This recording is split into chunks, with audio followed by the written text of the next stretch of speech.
Shalom saudara. Kalau pagi ini kita bisa beribadah bersama-sama, saya yakin dan percaya saudara punya kerinduan yang besar untuk diam dalam kebenaran firman Tuhan terlebih dahulu, walaupun mungkin saat ini adalah libur panjang. Nah saudara-saudara, tentunya kalau kita memperhatikan dalam setiap kehidupan orang percaya bahwa hidup orang percaya adalah hidup yang bergantung dalam keimanannya. Mereka rindu akan berjumpa dengan suatu saat dengan Tuhan, Tuhan yang kudus, Tuhan yang luar biasa, Tuhan yang kita sembah. Dia adalah juru selamat. Suatu saat nanti dia akan menyongsong kita di awan-awan. Dan kerinduan kita tentunya sebagai orang percaya, kita berjumpa dengan Kristus. Nah, untuk berjumpa dengan Kristus, saudara, ada yang harus kita bayar. Harga hidup kudus. Karena firman Tuhan, kalau kita bicara tentang kekudusan, kita baca di dalam Ibrani pasal yang ke-12 ayat 14.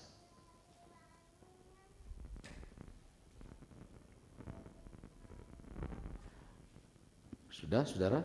Sudah ada di depan juga. Kejarlah kekudusan, sebab tanpa kekudusan tidak seorang pun akan melihat Tuhan. Hari ini saya ingin mengajak saudara untuk memahami kebenaran firman Tuhan, yaitu harga hidup kudus. Nah, agendanya sebetulnya yang akan dibahas adalah pertama bagaimana pendahuluan tadi. Kedua adalah hidup kudus adalah proses. Yang ketiga mencapai kekudusan. Bagaimana hidup kudus? Tentu untuk hidup kudus kita sungguh-sungguh bertobat, tidak dikuasai nafsu, menjauh dari percobaan dan mendekat atau memperkatakan firman. Nah saudara, seberapa sering kita mendengar khotbah atau renungan tentang kekudusan? Mungkin bicara soal kekudusan sering disampaikan oleh hamba-hamba Tuhan. Bahkan dalam renungan, dalam apapun saudara, kita dibawa untuk senantiasa hidup dalam kekudusan. Mengapa hidup kekudusan itu harus terus dan selalu disampaikan? Ini bukan menjadi satu gereja mengajarkan begini, gereja mengajarkan tentang kudus. Sebetulnya kenapa sih kita harus hidup kudus? Nanti saudara perhatikan kebenaran firman Tuhan itu. Nah, karena kekudusan atau tanpa kekudusan, atau kekudusan tidak ada seorang pun, tanpa kekudusan tidak ada seorang pun melihat Tuhan atau masuk dalam kerajaan surga. Sekali lagi, karena tanpa kekudusan, ya, firman Tuhan dengan tegas mengatakan tanpa kekudusan tidak seorang pun akan masuk atau akan melihat Tuhan atau masuk dalam kerajaan surga. Nah itu kenapa alasannya seorang atau sering kita mendengar khotbah tentang kekudusan, mengapa hidup kudus itu terus dan selalu diungkapkan atau disampaikan di gereja. Karena tidak kudus, maka kita tidak masuk dalam kerajaan surga. Kita tidak bisa melihat Allah atau berjumpa dengan Allah. Berarti kekudusan itu penting sekali, atau hidup kudus itu penting saudara. Jadi hidup dalam kekudusan adalah kehendak Tuhan. Bagi setiap kita sebagai orang percaya tanpa terkecuali. Karena hidup kudus tidak hanya diberitakan atau disampaikan kepada jemaat, tapi juga kepada hamba Tuhan yang menyampaikan firman Tuhan itu sendiri. Karena hidup hamba Tuhan kalau tidak kudus juga sama tidak akan melihat Tuhan, tidak akan ketemu dengan Tuhan, tidak masuk dalam kerajaan surga. Rasul Paulus terus mengingatkan di dalam Coba kita buka di dalam 1 Petrus pasal yang ke-15. Pasal 1 ayat 15, 18 dan 19. Hendaklah kamu menjadi kudus di dalam seluruh hidupmu sama seperti Dia yang kudus, yaitu Tuhan yang kudus, yang telah memanggil kamu. Sebab kamu tahu bahwa kamu telah ditebus dengan cara hidupmu yang sia-sia, yang kamu warisi dari nenek moyangmu itu, bukan dengan barang yang fana, bukan pula dengan perak atau emas, melainkan dengan darah yang mahal, yaitu darah Kristus yang sama seperti darah anak domba yang tidak bernoda dan tidak bercacat. Jadi hal ini menunjukkan bahwa kekudusan adalah panggilan Tuhan kepada kita. Kalau firman Tuhan menyampaikan, kalau hamba-hamba Tuhan menyampaikan, kalau kita membaca firman Tuhan, kalau kita mungkin mendengar nasihat dari saudara-saudara kita bahwa kita agar hidup dalam kekudusan, berarti saudara-saudaraku yang kekasih dalam Tuhan, itu merupakan suara Tuhan mengingatkan kita. Suara apa? Tuhan untuk apa? Mengingatkan kita. Bagian Tuhan sudah telah kerjakan, Tuhan sudah melakukan bagiannya. Maka penting sekali untuk ini, bagaimana kita diproses, ya, proses kekudusan. Bagaimana kita mencapai finish dalam kehidupan kita. Dan mungkin nanti suatu saat bagaimana saudara akan, bagaimana ya untuk mencapai kekudusan itu. Nah, saudara-saudara yang kasih dalam Tuhan, jadi tadi saya sudah katakan, Tuhan sudah melakukan bagiannya. Tuhan sudah melakukan pekerjaannya atau bagiannya melalui pengorbanan Kristus di kayu salib.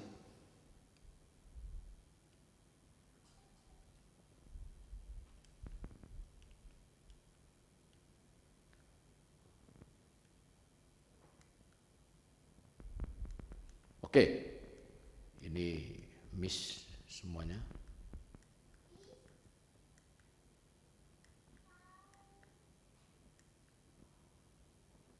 Nah, kenapa bisa stuck begini?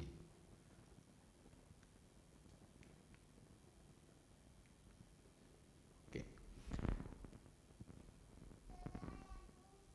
Tadi saya sudah sampaikan bahwa Tuhan sudah melakukan pekerjaannya, bagiannya.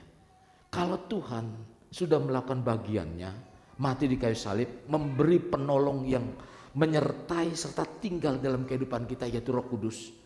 Di mana Tuhan sudah melakukan pekerjaannya. Bukan saja dia mati di kayu salib, tapi dia memberikan penolong, memberikan penghibur, memberikan pengingatan kepada kita. Agar apa? Sebetulnya tujuan itu adalah agar kita tetap hidup berjalan sesuai dengan kebenaran firman Tuhan. Itu Tuhan sudah siapkan sedemikian rupa untuk kita. Ya. Agar kita tetap hidup dalam kekudusan. Dan memberi satu keyakinan, ini loh Tuhan yang saudara dan kita sembah. Sekarang bagaimana bagian kita? Adapun kok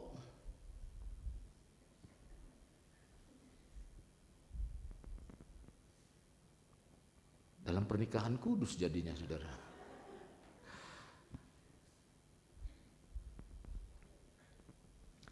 Bagian kita adalah melakukan kehendak Tuhan.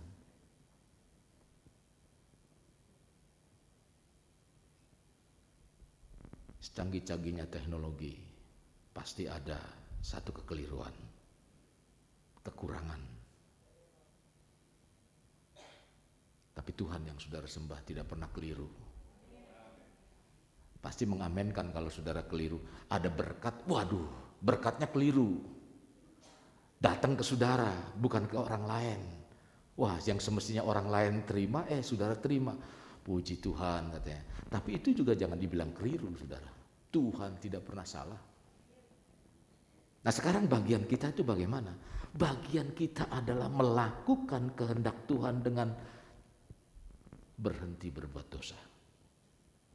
Itu bagian untuk melakukan kekudusan. Di dalam 2 Korintus pasal yang ke-7 ayat 1 mengatakan begini. Marilah kita menyucikan diri kita dari semua pencemaran jasmani dan rohani. Nah, ini dikatakan apa? Bukan soal pencemaran jasmani saja loh. Tapi firman Tuhan katakan 2 Korintus 7 ayat 1, ya, 2 Korintus 7 ayat 1, coba saudara baca di sana. Nanti jangan sampai cuma hanya pendeta doang yang ngomong. Saudara perhatikan firman Tuhan, supaya saudara mengerti firman Tuhan, supaya saudara tahu, kritisi pendeta kalau memang pendeta itu salah. Pendeta bukan segala-galanya. Di situ katakan apa? Mari kita menyucikan diri kita dari semua pencemaran jasmani. Artinya bukan soal jasmani saja yang tidak kudus, tapi rohani juga. Sekarang ini marak, saudara. Beberapa hari yang lalu anak saya di WA oleh teman saya, dia berkata, Adam itu menikah 2 kali sebelum dengan Hawa. Adam itu sudah menikah duluan katanya. Wah, saya bilang ini ajaran apa lagi? Setelah saya baca di YouTube, benar ada ajaran yang namanya li apalah begitu, li apalah. Wow. Jadi itu pencemaran tuh rohani. Maka baca di dalam YouTube, hati-hati saudara, diselewengkan. Mesti tanya dulu, benar enggak, sampai sejauh mana kebenarannya itu. Nah, pencemaran jasmani dan rohani, dan dengan demikian menyempurnakan kekudusan kita dalam takut akan Tuhan. Tujuan Tuhan memproses kita, saudara, dalam kekudusan adalah memisahkan kita dari dunia. Tujuannya itu. Tujuannya bukan untuk Tuhan, bukan, tapi untuk kita tujuannya. Karena Tuhan sendiri sudah apa? Kudus. Nah sekarang, saudara, hidup adalah proses. Hidup adalah proses. Nah, ini proses dari ulat menjadi kepompong, lalu menjadi kupu-kupu. Ketika melihat ulat menjadi kepompong, saudara, dan proses menjadi kupu-kupu, kita melihat kadang-kadang nggak sabar, betul? Kepengennya buru-buru jadi kupu-kupu, digunting itu kepompongnya itu. Kalau saudara gunting, kupu-kupu akan jadinya tidak maksimal dalam menghidupinya. Nah, oke, kita kembali kepada bahwa hidup kudus adalah proses. Dalam Ibrani 12 ayat 14 tadi, saudara dengan jelas mengatakan, kejarlah kekudusan. Kejarlah kekudusan. Kata kejar berarti ada sesuatu tindakan untuk mencapai kekudusan itu. Jadi bukan saya ngejar siapa? Saya ngejar Pak David, saya diam aja. Diam ya, saya kejar loh. Tapi saya diam aja. Apakah saya mengejar? Tidak. Orang ngejar berarti saya kemana dia pergi saya kejar. Dia cepat, saya cepat. Berusaha untuk lebih cepat. Dan bahkan kita harus lebih cepat untuk mendapatkannya. Itu namanya ngejar. Banyak anak Tuhan ngejar kekudusan hanya sekedar, cuman hanya kebutuhannya aja. Itu namanya bukan ngejar. Saya ngejar apa? Ngejar saudara untuk hidup dalam kebenaran, tinggal dalam kebenaran. Saya ngejar saudara untuk saudara tetap melekat dalam Tuhan. Saya ngejar saudara supaya saudara tetap nempel pada batang anggur atau nempel pada pokok itu. Dengan berusaha apa? Saya berusaha untuk menyampaikan renungan itu tiap hari. Sekalipun mungkin saya tidurnya terlambat. Berusaha untuk apa? Agar saudara tetap nempel dalam Tuhan. Sehingga hidup rohani saudara terpelihara. Saya kejar itu. Mungkin dulu saya sempat ragu.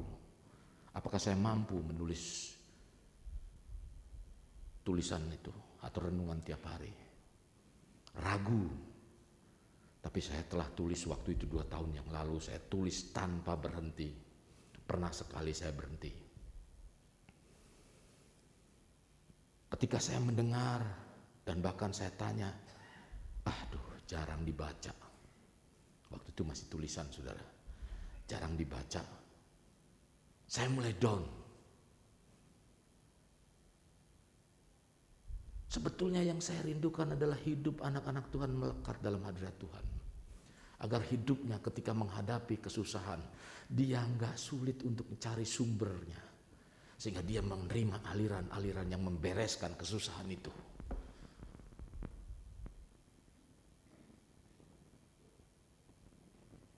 Tapi saya terus menyampaikan itu.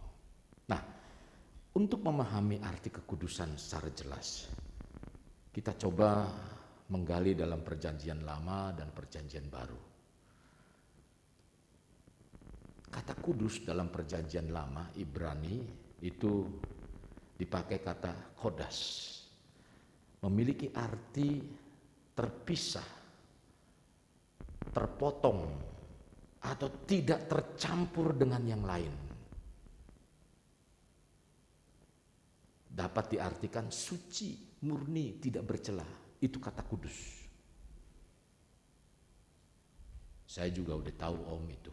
Nah tapi saya ingin jelaskan kenapa itu ada kata terpisah. Memang sengaja saudara dipisahkan. Dipilih, makanya Tuhan memilih. Bukan kamu yang memilih aku, kata firman Tuhan. Aku yang pilih kamu. Itu yang namanya dipisahkan. Saudara ini hidup di dalam Tuhan, saudara mengenal Tuhan. Ketika saudara membuka iman dan percaya kepada Yesus, itu sebetulnya saudara sedang dipisahkan untuk hidup dalam kekudusan. Saudara terpotong yang tadinya saudara masih menyambung dengan kedagingan keduniaan, sekarang dipotong, dipisah. Tidak tercampur dengan yang lain. Artinya rohani saudara terpelihara. Tentu kalau rohani saudara terpelihara, saudara tetap melekat dalam Tuhan. Semestinya agar aliran itu terus terjadi dalam hidup kita. Agar kita tetap suci, agar kita tetap murni, agar kita tetap tidak bercela. Itu dalam perjanjian lama. Tapi dalam perjanjian baru, kata kudus itu menggunakan hagios. Hagios itu artinya apa? Hampir sama, dipisahkan, dikhususkan. Jadi saudara adalah orang-orang yang khusus, dipanggil, dipilih, dikhususkan. Berarti saudara, kita ini dipilih Tuhan merupakan satu kehormatan. Seringkali kita melecehkan pilihan Tuhan. Seringkali kita membiarkan Tuhan, aduh, udahlah, terserah dah. Ini kehormatan. Kita dipilih menjadi anak Tuhan, dibawa dalam kekudusan, itu adalah satu kehormatan saudara. Maka setiap orang percaya dipisahkan dari dunia untuk apa? Untuk Tuhan, bukan untuk diri kita. Semata-mata bukan untuk diri kita, tapi Tuhan. Ya, Tuhan. Di situ katakan, kuduslah kamu bagiku. Kalau dalam imamat saudara, nah kita buka dalam imamat. Kuduslah kamu bagiku, sebab aku ini Tuhan kudus dan aku telah memisahkan kamu dari bangsa-bangsa lain supaya kamu menjadi milikku. Nah, Yohanes 15 ayat 19b di situ katakan, tetapi kamu bukan dari dunia, melainkan aku telah memilih kamu dari dunia. Sebab itu dunia membenci kamu. Jadi nggak heran kalau kita nggak senang dengan dunia, atau mungkin dunia nggak suka dengan kita. Aduh, sok suci lu, begini. Berarti memang saudara, kalau saudara aktif di gereja, saudara cinta Tuhan, orang lain mengata-ngatai, saudara-saudara yang kasih dalam Tuhan jangan takut. Itu sudah difirmankan. Dunia nggak senang, dia mau menggoda. Nah, untuk hidup kudus membuat kedagingan kita itu sakit. Tetapi inilah harga yang harus kita bayar.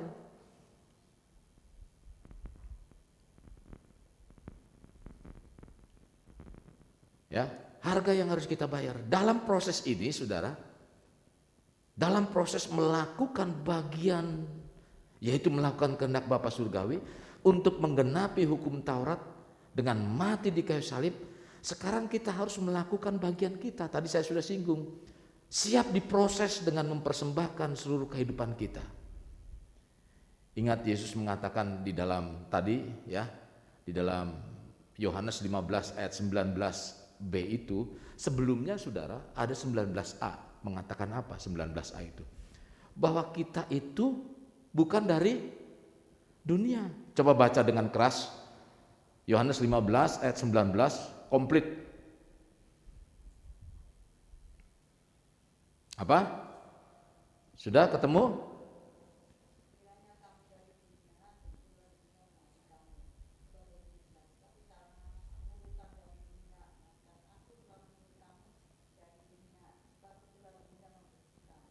Nah, jadi di situ katakan, sekiranya kalau kamu dari dunia, dunia akan mengasihi kamu. Kita ini berarti dengan kata lain, ingat loh, kamu bukan dari dunia. Itulah sebabnya dunia nggak sayang sama kamu. Aku yang pilih kamu loh. Nah, saudara-saudara yang kekasih, jadi itu sebabnya Tuhan dunia tidak mengasihi, melainkan ingin membawa dalam kebinasaan kekal. Di balik pemberian-pemberian dunia, saudara, kesenangan, mungkin kenikmatan yang ditawarkan, sesungguhnya dunia ingin mencelakakan kita. Karena musuh, itu musuh, bukannya kalau sudah musuh nggak bisa baik-baik. Pernah saudara lihat musuh dalam satu cerita, musuh nih, diajak makan atau diajak apa, tahu-taunya diracun. Enak nih makanan, enak nih, ya, kasih apa? Kamu suka apa makannya? Ayam goreng, apalagi suka apalagi babi panggang. Nah, kalau cerita seperti itu,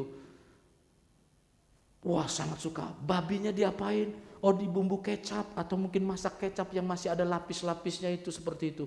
Apalagi kalau mau begini, liburan begini, apa yang kamu suka? Saya suka ketupat sayur ayam pukang. Kasihlah. Padahal musuh. Kok baik ya dia ya? Enak ya, sehari 2 hari nggak apa-apa, terus menerus, waduh enak. Lama-lama mati. Itulah dunia. Dikasih kesenangan, tapi ujung-ujungnya memisahkan saudara dengan Tuhan.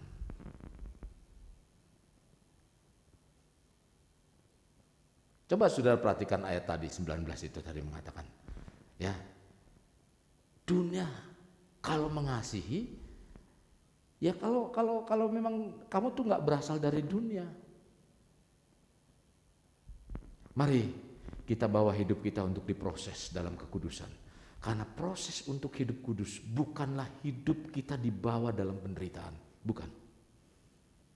Kalau saudara hidup dalam kekudusan bukan diajak untuk menderita. Beda. Tetapi dipisahkan dari oknum yang ingin mencelakakan saudara. Kelihatannya sakit. Tadi saya sudah singgung. Kelihatannya hidup kudus itu sakit. Menyusahkan. Kelihatannya, tapi setelah saudara jalani, saudara merasa bebas. Om, kok begini aja nggak boleh, om begitu nggak boleh. Ingat saudara, benar. Saudara saat ini mungkin saudara sudah hidup berusaha untuk menyenangkan Tuhan. Tetapi saudara tidak cukup hanya sampai di situ. Kerjakan sampai tuntas. Jangan sampai dunia yang mencelakakan saudara berujungnya kematian kekal, api neraka. Maka saudara, ini Tuhan sudah melakukan bagiannya.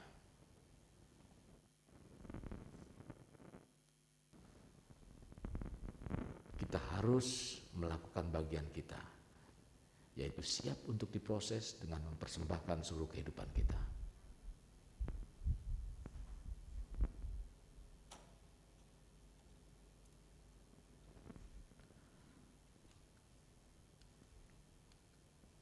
Nah, sekarang bagaimana kita mencapai kekudusan?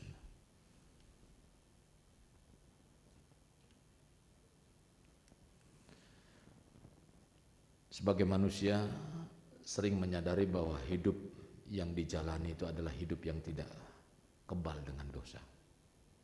Kita sadar bahwa kita itu nggak kebal dengan dosa. Artinya pernah hidup dalam dosa. Nah, bila hidup dalam dosa, maka dalam menyelesaikannya bukan hanya membuat orang tersebut menjadi manusia yang santun secara moral, saudara. Bukan membuat orang tersebut menjadi manusia yang santun secara moral dengan sikap yang baik atau menuruti hukum saja. Artinya lepas dari dosa secara moral, etika yang baik menurut hukum. Ya, menurut hukum standar Tuhan. Berarti manusia harus sempurna melakukan Taurat. Kalau cuman manusia ukurannya ya lepas dari dosa secara moral. Moral artinya ikut standar hukum. Standar hukum yang bagaimana? Standar hukum yang berdasarkan moral adalah hukum Taurat. Berarti kalau memang mau seperti itu, kita harus melakukan hukum yang sempurna. Seperti hukum Taurat, melakukan hukum Taurat dengan sempurna. Itu kalau standarnya moral. Jadi hidup dalam kekudusan berarti harus mencapai kesucian. Kesucian seperti apa? Kesucian Allah Bapa kita. Yaitu melakukan hukum Taurat dengan sempurna. Karena itu ya, tidak ada satu orang manusia pun yang sempurna melakukan hukum Taurat. Kalau memang standarnya cuma hanya moral, saudara.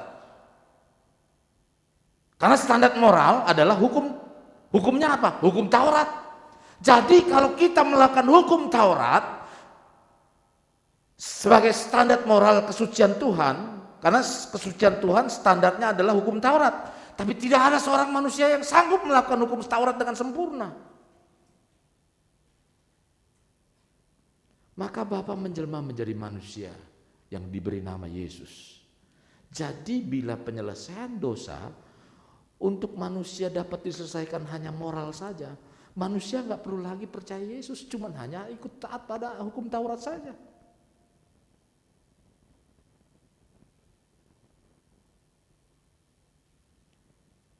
Manusia tidak perlu pengorbanan Yesus yang mati di kayu salib. Tidak perlu kebangkitan yang nanti, saudara, beberapa hari yang lalu kita sudah peringati, dan nanti kita akan memperingati tentang kenaikan Yesus. Dosa yang dimaksud bukan soal etika atau moral, melainkan pelanggaran terhadap hukum Tuhan. Jadi dosa, cara penyelesaian dosa bukan soal masalah etika dan moral,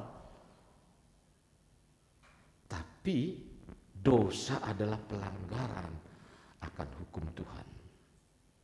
Dalam 1 Yohanes pasal yang ketiga ayat 4, coba kita baca di sana.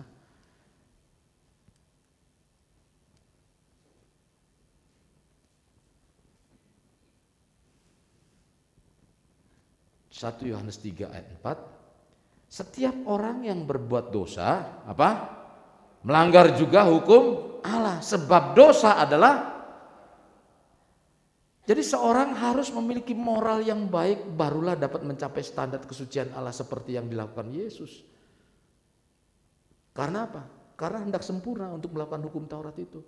Tapi nggak ada manusia yang sanggup untuk melakukan hukum Taurat dengan sempurna. Maka Yesus menjelma. Tuhan menjelma menjadi manusia yang disebut Yesus itu namanya. Nama Tuhan kita adalah Yesus. Nah, saudara-saudara, banyak orang Kristen bukan saja meleset dari standar kesucian Allah, melainkan juga masih meleset dari standar moral secara umum. Jika moral umum sesuai dengan 10 perintah Tuhan saja gagal dilakukan, saudara, ya,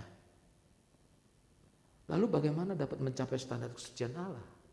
Orang moral saja gagal dilakukan dengan sempurna, bagaimana melakukan kesucian Allah? Apa yang dimaksud standar kesucian Allah itu? Dalam perjanjian lama tadi standar hukum Taurat. Melakukan perintah Bapa. Sekarang untuk melakukan standar kesucian Allah dalam perjanjian lama disebut hukum Taurat, dan dalam perjanjian baru yaitu melakukan hukum Tuhan.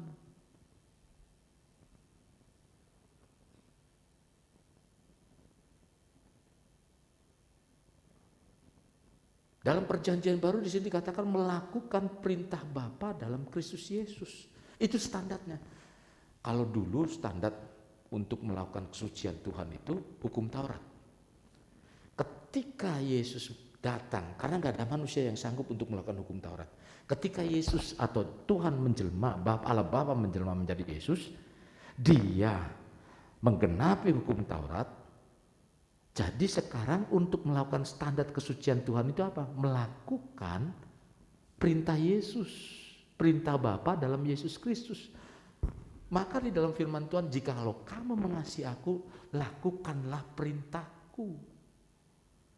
Saudara beribadah ini, ya, saudara memberikan sesuatu kepada Tuhan, jangan tujuannya untuk diberkati.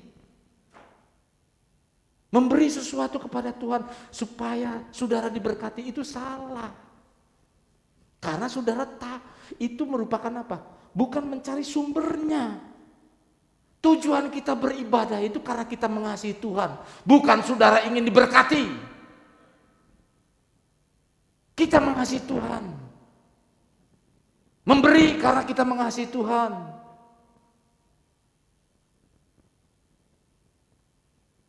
Mengembalikan milik Tuhan karena kita mengasihi Tuhan. Bukan mengasihi gereja atau mengasihi pendeta. Saudara salah. Saudara gak akan terima berkat itu.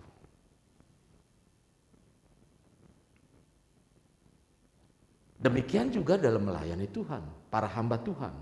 Melayani Tuhan bukan mengharapkan perpuluhan, bukan mengharapkan persembahan. Kalau mengharapkan perpuluhan sekarang banyak. Perpuluhan atau mungkin berita-berita perpuluhan agar apa? Jangan memberi kepada gereja atau jangan memberi kepada pendeta dan seterusnya dan seterusnya.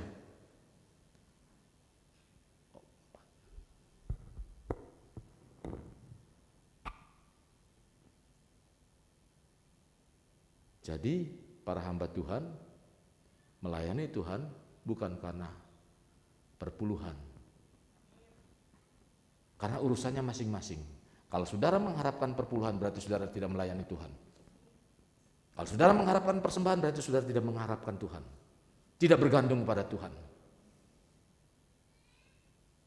Karena apa yang kita lakukan semata-mata mengasihi Tuhan. Melakukan perintah Tuhan.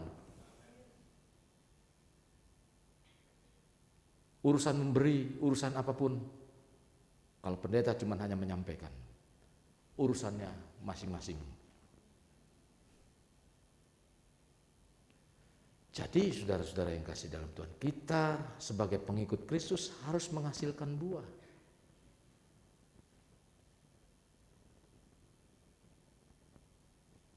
Buah-buah keimanan kita. Karena setiap kita akan diminta pertanggungjawaban. Apa yang dipertanggungjawabkan? Setiap perbuatan kita. Orang mati bisa berbuat, dia udah gak bisa ngelakuin apa-apa dalam hidupnya. Yang dipertanggungjawabkan apa? Perbuatan kita semasa hidupnya, bukan waktu mati. Jadi kalau kita sudah meninggal didoain sampai jungking-jungking gak bakalan bisa berubah, saudara. Justru kesempatan sekarang ini, kalau kita mau berubah saat ini, bukan nanti tunggu setelah tiada nanti. Terlambat, saudara. Jadi setiap kita harus menghadapi tahta pengadilan Kristus dan setiap orang harus mempertanggungjawabkan perbuatannya. Entah itu baik maupun yang jahat. Dan firman Tuhan mengatakan dalam Matius pasal 3 ayat yang ke-10 bahwa mereka yang tidak menghasilkan buah yang baik pasti ditebang, dibuang ke dalam api neraka. Itu firman Tuhan katakan. Jadi hasilkan buah yang baik dalam kehidupan kita. Maka dalam doa saya selalu berkata, biarlah lewat kita mendekat kepada Tuhan, kita menghasilkan buah-buah yang baik dalam perkataan, dalam pikiran, dalam tindakan kita. Setiap saat kita coba bisa mengontrol perkataan kita. Kalau begitu Pak Pendeta sudah sempurna belum? Saya juga belajar. Sekali-sekali saya suka ngegas juga karena memang ada pabrik gas. Sekali-sekali mungkin saya juga bisa rasa pikirannya yang mungkin juga, aduh jangan-jangan dia begini. Masih manusia, tetapi kalau sudah menuduh itu yang jahat. Berusaha saudara, kalaupun salah kita ada malam introspeksi diri kita. Kita berdoa kepada Tuhan, Tuhan ampuni pikiran saya nih. Saya ngomong tadi dengan istri agak walaupun nerima tapi hatinya agak jengkel misalnya begitu ya. Ampuni saya Tuhan. Ya itu koreksi. Susah amat Om. Memang kalau mau gampang banyak orang masuk surga. Tuhan Yesus enggak mengatakan begitu. Percayalah kepadaku maka kamu akan gampang masuk surga. Pintu surga itu lebar-lebar terbuka atau sempit. Jalan menuju sempit. Banyak orang berusaha tapi tidak mendapatkan. Nah, orang udah berusaha aja belum tentu dapat loh. Kita ini berusaha nih. Saudara berusaha untuk hidup kudus supaya masuk dalam pintu yang kecil itu, jalan yang sempit itu. Jangan sampai saudara nggak bisa mendapatkan.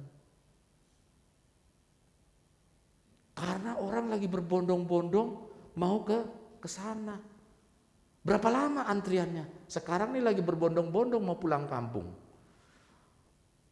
Iya, berapa lama? Ada kemarin ada cerita dari jam 7 malam baru nyampe berapa? Sudah berapa jam belum sampai. Itu baru sebagian besar penduduk Indonesia. Baru yang beragama mayoritas atau muslim. Tapi yang belum yang bukan juga ikut-ikutan karena kita suka ikut-ikutan, Saudara. Pulang kampung, satu saat nanti kampung saudara akan di sini akan dibongkar tenda saudara. Satu saat nanti saudara akan ke sana. Nah, kalau sudah ke sana berapa banyak tuh yang berbondong-bondong. Makanya Tuhan Yesus katakan sempit jalannya, berusaha untuk masuk. Kalau nggak punya tiket yang khusus VIP, repot saudara. Kapan antriannya? Oh, siapa? Saya pernah antri punya kartu dulu. Saya unjukin aja kartu ini. Deret ngantri ya, saya unjukin kartu ini. Oh, Bapak Edi. Iya, yang lain ngeliatin aja enak amat itu. Ya orang pihak yang dikasih kartu khusus kok. Saudara punya kartu khusus. Jangan hilang kartu khusus itu. Amin. Maka pelihara hidup kudus saudara. 1 Tesalonika 5 ayat 7 mengatakan apa? Hidup kudus bukan nanti setelah mati. Melainkan kita harus perjuangkan selama masih hidup. Garis bawah itu. Jangan tunggu mati. Mati mah udah gak ada lagi saudara. Sekarang. Suka gak suka dengan pendeta. Dengar khotbahnya baik tidak baik. Kita berusaha untuk memperbaiki itu.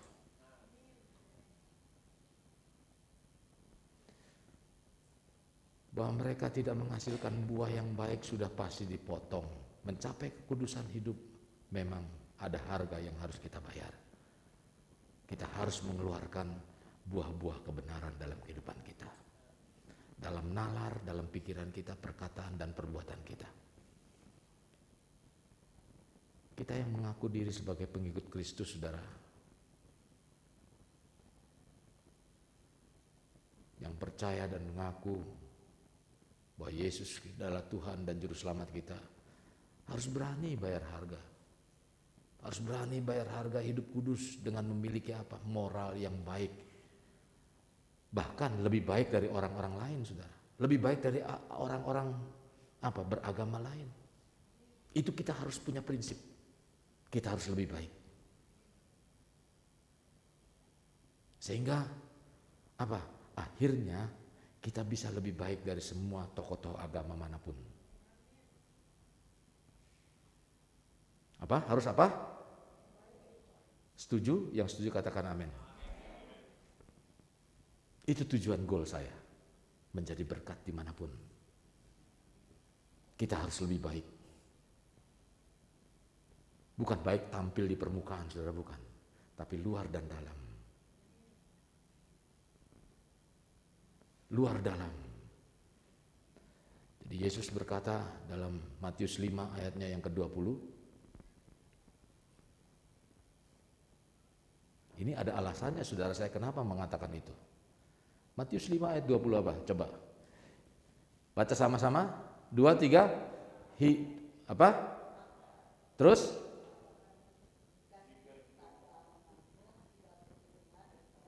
Coba kita dari hidup keagamanmu. 2, 3. Hidup keagamanmu harus lebih dari ahli Taurat. Sebab jika tidak demikian, kamu tidak akan apa? Jadi ahli-ahli Taurat itu pinter, tahu tentang firman Tuhan, hafal firman Tuhan. Tapi kehidupannya antara luar dan dalam tidak sama. Menghafal. Saya kaget pernah dan saya pernah terinspirasi, saudara. Saya baca dari kabar media, ada orang hafal beberapa kitab. Hafal, percis titik komanya. Memacu saya untuk menghafal. Pada mulanya Allah berfirman. Atau pada inilah silsilah Yesus Kristus, anak Daud, anak Abraham. Daud memperanakan Ishak, Ishak memperanakan Abraham memperanakan Ishak, Ishak memperanakan Daud, Ishak memperanakan Yakub, Yakub memperanakan Yehuda dan saudara-saudaranya. Terus saya hafal, sudah masuk pasal 2. Ulang lagi, waduh, saya nyerah Tuhan. Bukan soal itu. Tuhan katakan bukan soal hafalnya, penting gak penting menghafal, mengingat firman Tuhan. Tetapi saudara, yang harus kita pahami sebagai umat percaya, bukan soal pengetahuan dan ajaran Kristus, tapi bagaimana mengimplementasikan dalam kehidupan kita. Menjabarkan itu dalam kehidupan kita. Itu yang menjadi satu hal yang utama. Jadi mengikuti Yesus adalah bagaimana kita menerapkan itu. Bukan soal tahu dan terima ajarannya, tapi melakukan. Jangan kita berpikir untuk mencapai kesucian itu sesuatu yang mustahil, saudara. Om, mana mungkin hidup kudus? Ini dunia loh, Om. Nggak mungkin lah. Emang Tuhan saudara bohong? Kalau tidak mungkin, tidak bisa manusia hidup kudus, Tuhan nggak akan berkata. Tuhan gak akan ngomong kalau gak mungkin hidup kudus. Bila hal itu sulit, yang mustahil, ya,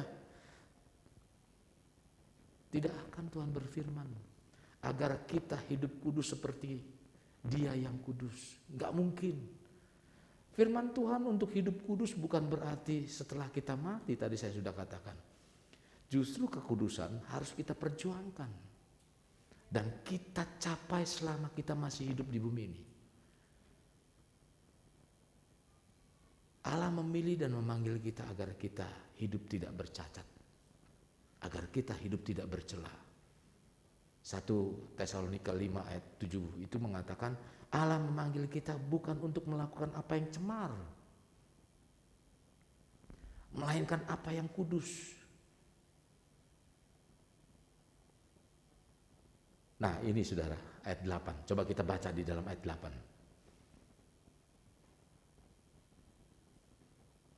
1 Tesalonika 5 ayat 8. Di situ katakan apa? Karena itu siapa yang 1 Tesalonika 4, 8. Iya.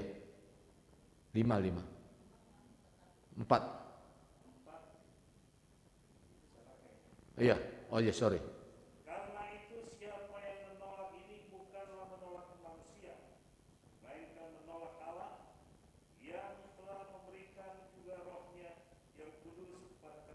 Ya, jadi 1 Tesalonika 4 ayat 7 mengatakan Allah memanggil kita bukan untuk melakukan apa yang cemar, melainkan apa yang kudus.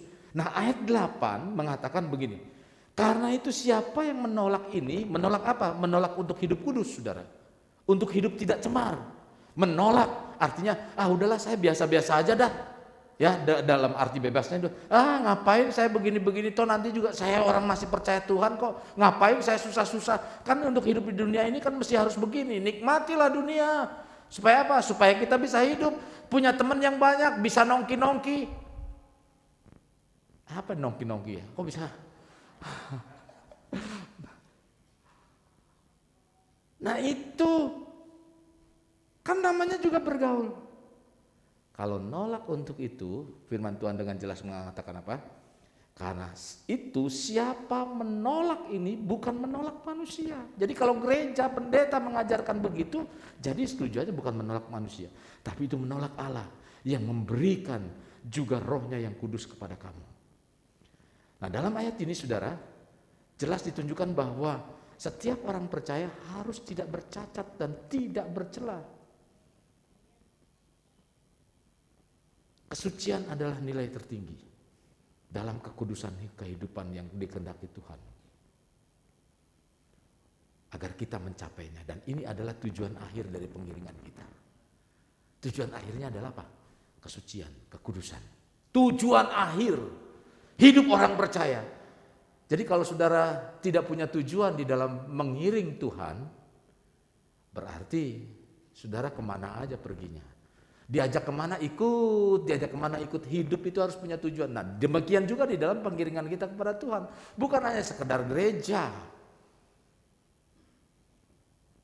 Ada banyak gereja yang mengajarkan terserahlah mau hidupnya gimana, mau datang ke dukun juga boleh, mau kemana juga boleh. Yang penting urusan kamu, enggak loh. Memang urusan keselamatan masing-masing. Pertanggungjawabannya sendiri-sendiri. Tetapi kalau saya tidak memperingatkan itu, berarti saya juga akan bertanggung jawab untuk itu. Itulah yang namanya gembala atau pemimpin. Oke, selanjutnya. Bagaimana dapat hidup kudus?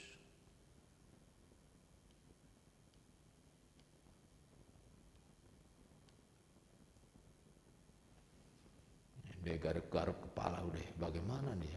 Berat bener ini udah. Hidupnya berat untuk hidup kudus, makanya garuk-garuk kepala, bagaimana ya? Nah, saudara, percayalah jika kita mau hidup kudus dengan kekuatan kita sendiri, pasti ujungnya tanpa ada pertobatan. Kalau kita gunakan kekuatan kita sendiri. Dan itu sesuatu yang mustahil. Kunci dari pertobatan adalah kita mau menerima penebusan Yesus di kayu salib.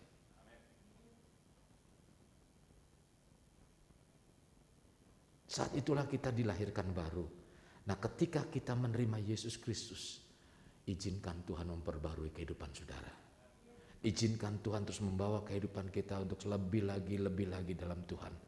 Dalam Efesus 4 ayat 24 di situ katakan, dan mengenakan manusia baru yang telah diciptakan menurut kehendak Allah dalam kebenaran dan kekudusan yang sesungguhnya.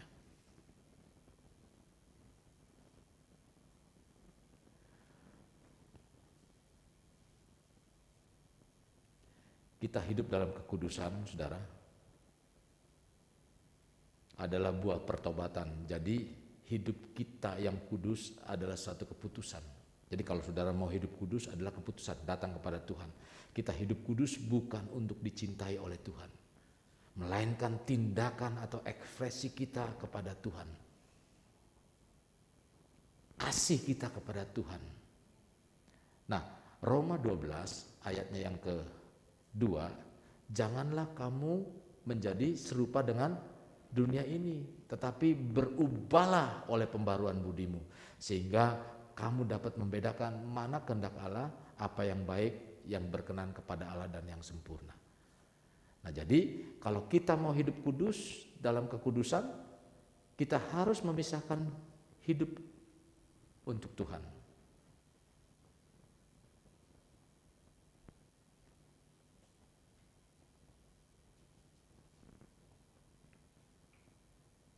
Selanjutnya, wah, tergoda, memikat. Waduh, mantap sekali nih. Yang doyan. Kasih Kristus, kita memang perlu hidup bersosial di masyarakat. Tapi dalam hidup bersosial di masyarakat, bila iman kita nggak kuat, lambat laun akan terbawa arus.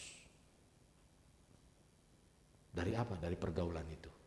Firman Tuhan katakan dalam Korintus, pergaulan yang buruk merusak kebiasaan yang baik. Bila kita mengetahui akan menghadapi cobaan, saudara, atau menghadapi permasalahan atas dosa saat berkumpul dengan komunitas yang mungkin tidak selevel atau tidak serohani atau tidak sewarna dengan kita, kita harus berani mengambil keputusan dan berkata tidak. Karena ini akan tergoda. Bila kita mengetahui akan menghadapi pencobaan atau dosa yang itu seperti itu, saudara, boleh saudara mengatakan tidak. Sama seperti apa? Sama seperti Sadrak, Mesak, Abednego, Daniel, Yusuf. Dia berkata tidak. Ketika ditawarkan itu, tidak. Sekalipun raja yang memberikan perintah. Biarlah Tuhan membela keputusan kita, karena kita ingin hidup dalam kebenaran. Yusuf masih muda, saudara, diajak ditarik di kamar. Waduh, saya yakin dan percaya. Saudara pernah lihat, maaf nih, para pejabat, istrinya cantik-cantik nggak? Cantik-cantik. Potifar itu istrinya cantik. Yusuf apa? Waduh. Tapi Yusuf ditarik, ketika Yusuf ditarik, Yusuf langsung keluar. Pergi meninggalkan istri Potifar. Berkata tidak kepada dosa.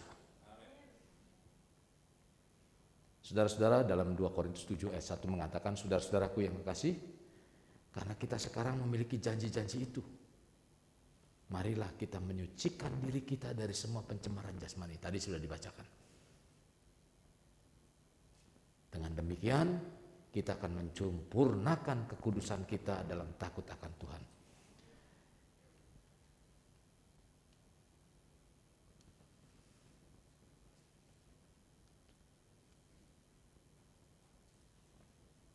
Sudah poin D yang terakhir,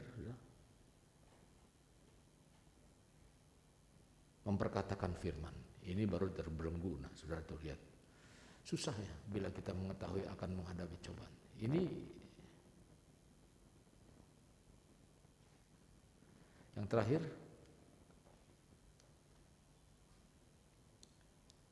nah ini di Amerika, saudara, nggak peduli di mana mereka mengatakan firman di jalan-jalan. Jadi yang saya harapkan, saudara, ketika saudara tolong Tuhan menyampaikan perkataan itu, bahwa saudara ditolong oleh Tuhan, perkataan itu nggak peduli. Nah, ini yang menguatkan saya. Saya terus menyampaikan renungan tiap hari. Kalau misalnya saya mau pergi, saya harus menyiapkan beberapa banyak dulu. Saya belajar sampai pagi, saya belajar sampai supaya saudara bisa ada ketika saya keluar, renungan itu tetap jalan. Memberi makan. Dan itu tujuannya apa? Agar iman kita semakin bertumbuh di dalam Tuhan. Amen. Saya lihat followernya baru dikit sudah. Saya lihat yang renungan tadi pagi baru baca baru 15, 12. Oh, padahal untuk jemaat aja sudah kirim 67 jemaat. Jemaat sini loh ya. Saya kirim, belum ada yang belum termasuk juga, barangkali belum istri saya. Kembali saya sampaikan, saya tidak pernah berhenti untuk memperkatakan firman Tuhan. Karena itu yang membawa kehidupan kita untuk semakin mantap di dalam Tuhan. Semakin saya mengatakan firman, semakin itu juga akan masuk dalam hati dan pikiran saya. Hati dan pikiran saya itu semakin kuat di dalam Tuhan.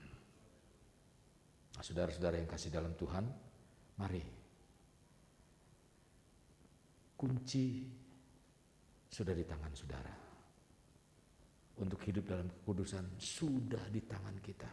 Pastikan kita membuat pilihan-pilihan hidup yang terbaik.